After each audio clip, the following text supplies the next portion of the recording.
এদিকে বিএনপি নেতৃত্বাধীন 18 দলীয় জোট নেতাদের ছবি তোলার সময় আদালত এলাকায় সাংবাদিকদের উপর হামলা চালায় পুলিশ। এ সময় দিগন্ত টেলিভিশনের ক্যামেরাম্যান খলিলুর রহমান সহ অন্তত 7 জন সাংবাদিক আহত হন। কামরুজ্জামান বাবলুর রিপোর্ট।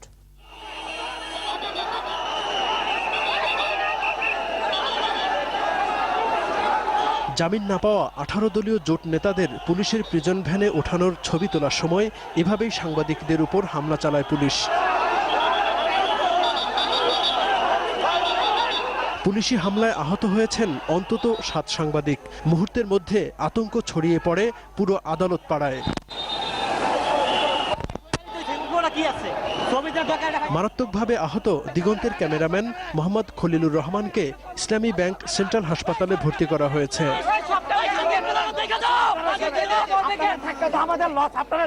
আহত খলিলুর রহমানকে দেখতে হাসপাতালে আসেন উপপুলিশ কমিশনার ডিবি মাসুদুর রহমান সহ অনেকেই।